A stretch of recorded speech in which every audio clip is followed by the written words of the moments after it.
Então, pessoas, já organizei por aqui repertório que sirva para tudo quanto é coisa, estruturas de introdução, estruturas de conclusão, matrizes para falar de comportamento, para falar de políticas públicas, para falar de tudo quanto é trem, né? Porra, tudo isso? Pois então, eu acho que eu poderia comentar aqui, e eu não só acho como eu vou fazer, matrizes para você construir teses. Sim, para você construir assuntozinhos, para você colocar nos 2 parágrafos de desenvolvimento. Ajuda, se o assunto estiver pronto. Eu acredito que possa ser útil para sua vida, né? É claro. Principalmente se redação ainda for um bicho meio cabeludo e se você precisar de, digamos, umas bengalas para não se atolar por completo. Então, ter aí já uma previsão do que fazer no desenvolvimento do texto pode ser uma boa. E sim, é possível, sem trazer repertório para-choque de caminhão, sem criar construções artificiais, né, sem ficar totalmente apoiado numa receita de bolo. Bom, qual matriz então nós podemos construir? Vou trazer 2.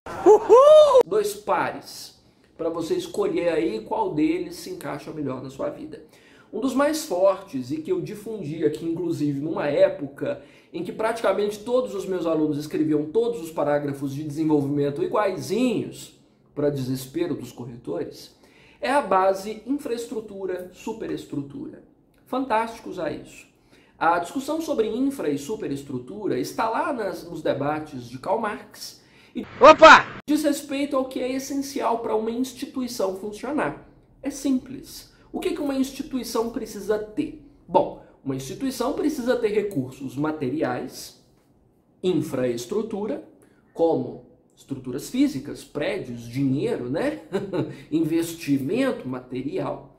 E uma instituição precisa de uma matriz ideológica, leis, organização, princípios, vamos dizer, de política, né? De organização, que a gente chama de superestrutura.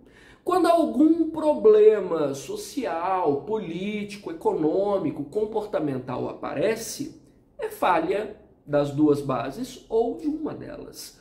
Um desses 2 pilares ruiu, né? Se 2 pontos são necessários para formar uma reta, né, dentro de um princípio matemático básico, uma instituição depende pelo menos de 2 pilares para traçar o seu caminho na evolução da sociedade, a infra e a superestrutura.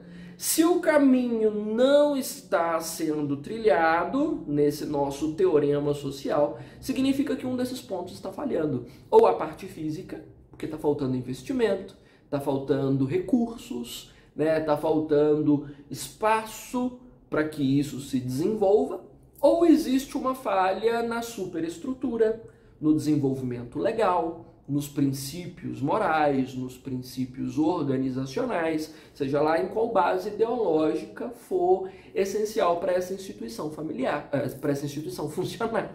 Você pode usar isso para falar de família, como veio aqui na minha cabeça antes da hora. Você pode usar isso para falar do governo, você pode usar isso para falar de justiça, você pode usar isso para falar da saúde, do desenvolvimento da educação, das questões ambientais, para todos os temas que você for pensar na vida. Porque basicamente todos os problemas que nós temos hoje, infelizmente, não são falhas só da infraestrutura ou só da superestrutura. Tá, falha em tudo.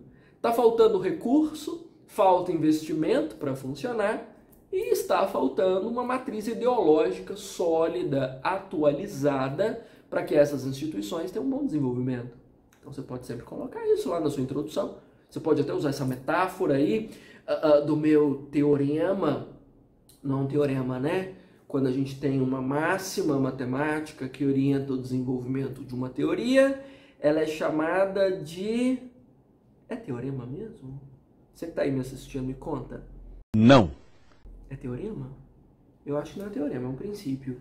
Esse princípio matemático, você pode dizer. Se 2 pontos são necessários para a formação de uma reta num plano matemático, 2 matrizes são essenciais para o desenvolvimento do setor fulano de tal, da instituição fulana de tal, que é base para o problema X que você está discutindo.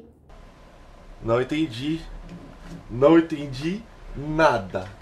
a infraestrutura e a superestrutura. Pronto. E aí, nos seus parágrafos, você já tem as teses prontas.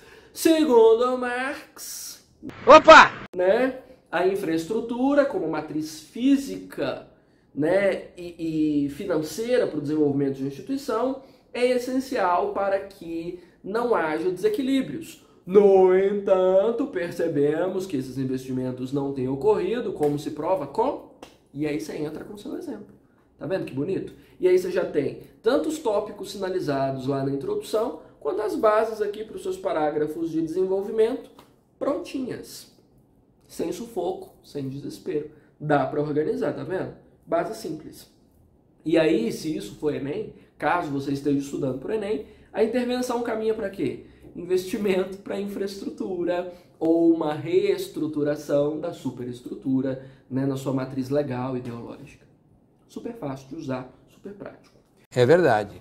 Bom, outra matriz de teses que eu sempre usei, né, que já vem aí embutida com o repertório, como eu fiz essa, é a relação entre o welfare state e o neoliberalismo.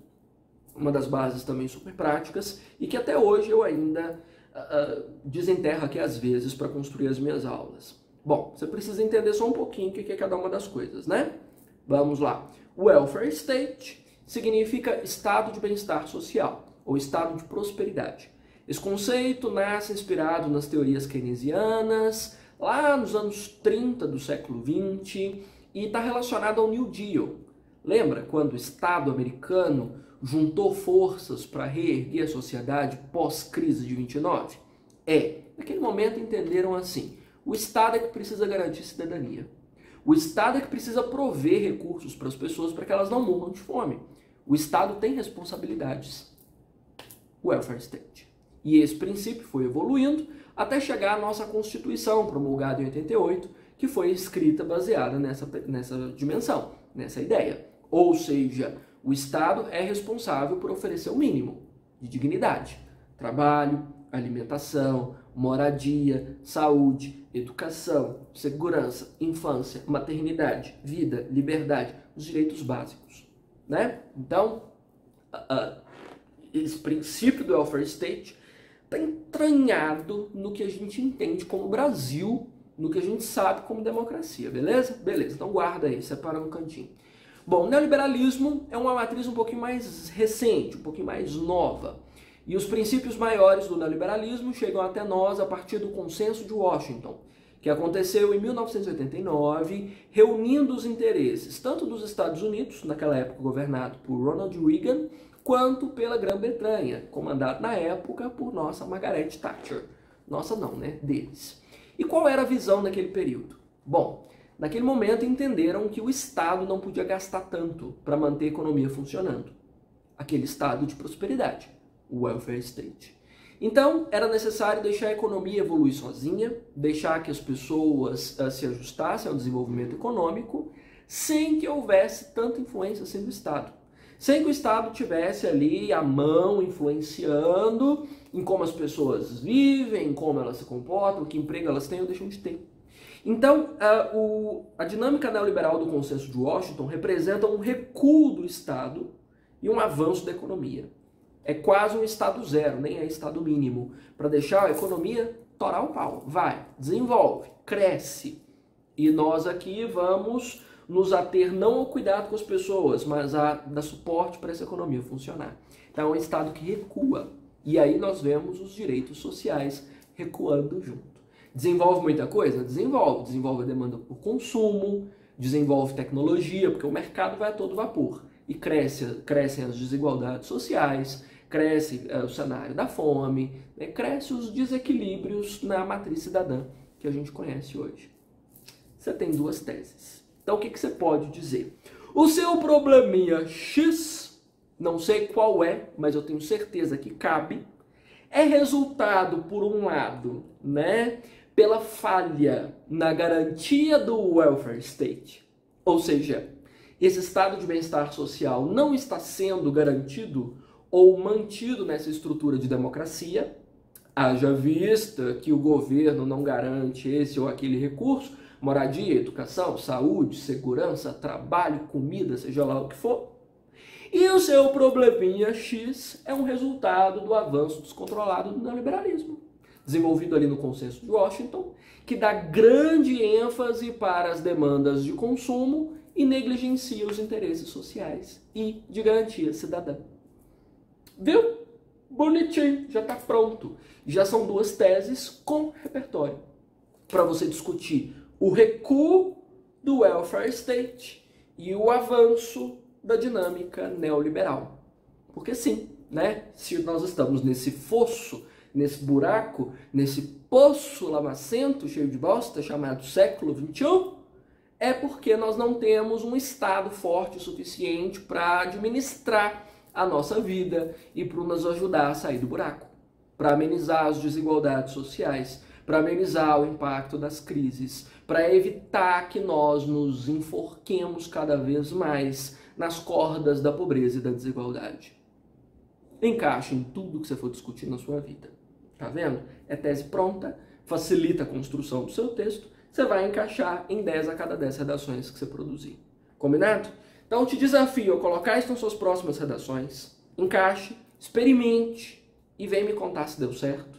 Vem me mandar suas redações, inclusive, para nós dialogarmos aí, ver se funcionou. E nós vamos desenvolvendo mais algumas aí, se tudo der certo. Combinado?